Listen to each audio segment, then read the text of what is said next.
देखिए, supreme court से आज हमें ये राहत मिली है कि ये जो रेगुलर बेंच है उसमें जुलाई फर्स्ट वीक में जब भी कोर्ट खुलेगा तो उसके अंदर ये सुना जाएगा और तब तक जो भी लोग हैं जिन लोगों पर ये खतरा मंडरा रहा था उनको कहा गया कि वो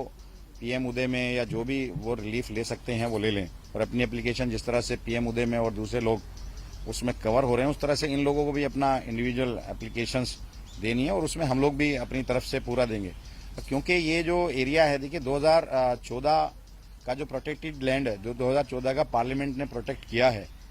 वो उसमें आता है, अनऑथराइज रेगुलाइज का पार्ट है और बाकायदा ये पिक एंड चूज वाला डीडीए ने अपनाया है जो कि गलत है क्योंकि मैं वहाँ विधायक हूँ और मैं जानता हूँ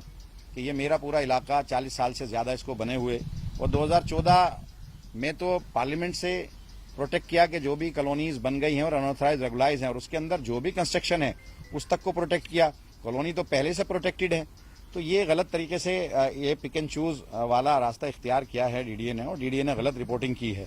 तो उसी चीजों को देखते हुए हम यहाँ सारे फैक्ट लेकर के आए थे। इसमें 3 चीजें हैं, एक तो पीएम उदय वाला है, पीएम उदय वाले में हम कवर्ड होते हैं। दूसरा अनऑथराइज रेगुलाइज का पार्ट है, कुछ एरिया तो ऐसा है जो 75 में अनऑथराइज रेगुलाइज हुआ है, कुछ एरिया उसके बाद अनऑथराइज रेगुलाइज हुआ है और ये तो बटला हाउस का मेन एरिया उसके पीछे तक का सारा जो है वो अनऑथराइज रेगुलाइज का पार्ट है। और तीसरा जो 2014 में पार्लियामेंट ने जो प्रोटेक्ट किया है कि 2014 तक जो भी कंस्ट्रक्शन हो गया, जो भी कॉलोनीज हैं वो उनको तोड़ा नहीं जाएगा, तो उसमें भी हम कवर्ड होते हैं। तो गलत कर रहा है डीडीए और उसके लिए हम लोग आए हैं और हमें पूरी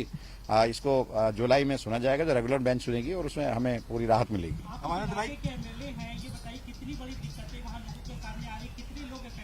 देखिए, आशियाना बड़ी मुश्किल से लोग बनाते हैं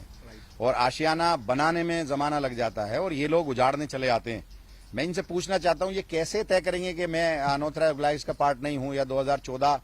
में जो प्रोटेक्ट किया पार्लियामेंट ने उसका पार्ट नहीं हूं या जो पीएम उदय है उसका पार्ट नहीं हूं। ऐसा तो हो नहीं सकता कि एक मकान पीएम उदय में आता है, एक मकान सेव होता है, 4 मकान नहीं होते, फिर 4 मकान सेव होते हैं, एक नहीं होता। ऐसे तो हो नहीं सकता। अगर इनकी कोई लैंड है तो वहां पर अनऑथराइज रेगुलाइज अगर कॉलोनी बन गई है, मैं मानता हूं वो डीडीए की लैंड है, अगर डीडीए की लैंड में भी अनऑथराइज कॉलोनी बन गई है तो वो भी प्रोटेक्ट है। अब से पहले बहुत सारे तमाम केसेस में कोई ना कोई लैंड किसी ना किसी एजेंसी की रही है, तो वो जो जीएनसीटी एक्ट है उसके अंदर तो हम लोग प्रोटेक्टेड है पूरी तरह से और डीडीए ने गलत बयानी यहाँ आकर के की है। अगर इन लोगों को तभी नोटिस इशू हुआ होता तो ये सब नौबत नहीं आती, क्योंकि मैं विधायक हूँ, मैं जानता हूँ सारे नक्शे हमारे जो हैं सरकार के हैं और सरकार ने सब चीजों को प्रोटेक्ट किया है। अनऑथराइज रेगुलाइज का पार्ट है, तो ये गलत कर रहा है डीडीए।